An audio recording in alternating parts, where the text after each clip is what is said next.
So I'm sitting here at my Steinway grand piano, and I decided to put myself on the chopping block and pick a piece that I've never actually read through or played or even heard. And it's from, the one I just opened the book to is from Keith Snell edited J.S. Bach selections from a notebook for Anna Magdalena Bach, which means a lot of these pieces are not as we thought necessarily written by J.S. Bach, but could have been written by C.P.E. Bach, one of his sons, or anonymous. There's an anonymous on the one I opened the book to, BWV 119.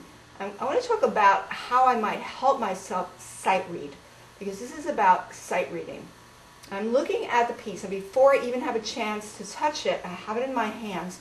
I want to see if I get an overview, a visual overview of this Polonaise, which I will scan and put on my blog.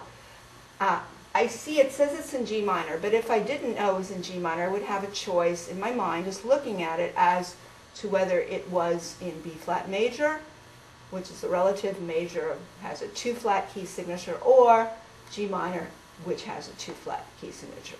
I already know that it's G minor, but I also can confirm that because I look at the outline in my mind of the various sort of suggested chords or thirds that appear in the music, and certainly looking at the very end tells me that it's coming to rest on G. Now often in the Baroque you might see what's called the tierce di Picardy,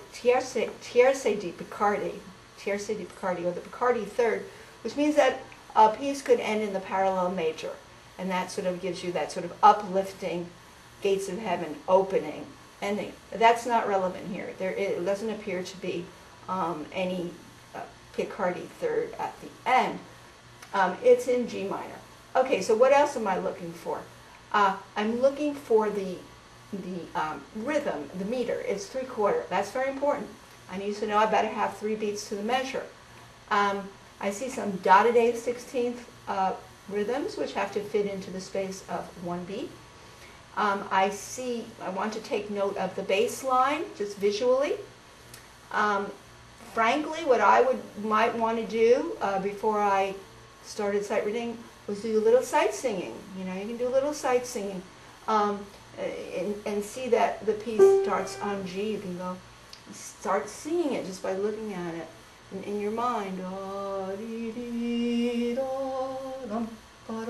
I mean, I would just try to do some solfeggio and singing. But if I don't do that, and I don't want to give myself too much advanced kind of saturation on this, I start to play it. Now, I will not look down at my fingers. I noticed that there's some good fingering here, or I don't know how good it is, but there is at least fingering. So that is helpful, as opposed to a score that might have no fingering. That's harder sight read. Okay, now I know the style of the Baroque is, if I don't see slurs, I'm lifting and dropping. If I see slurs, I'm going to slur the notes. So I'm going to try to read. I might make some mistakes, but I'm going to just do a bold sight reading here. Okay, starting with, going slower.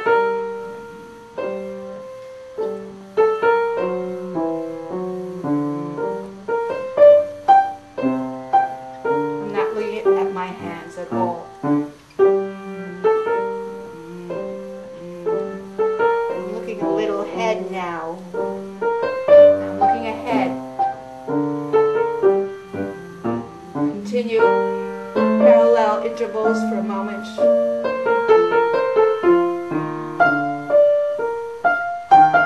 Sequence I see here. See, I'm singing to myself. Missed a note, that's okay. Missed a few notes. I'm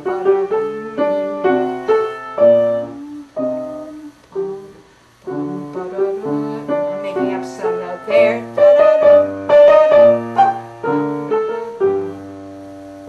Okay, so I had a little mishap somewhere along the line, but that wasn't a bad sight read.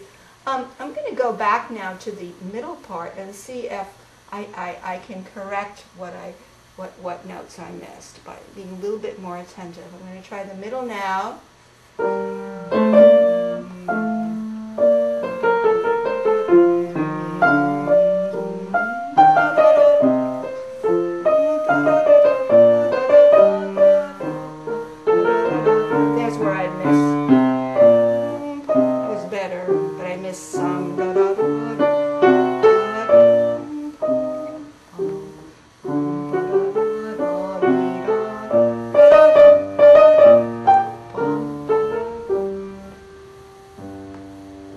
was pure, my second read through it. I think the second time I still maybe didn't play a note long enough than I should have. So I'm going to go back and try again.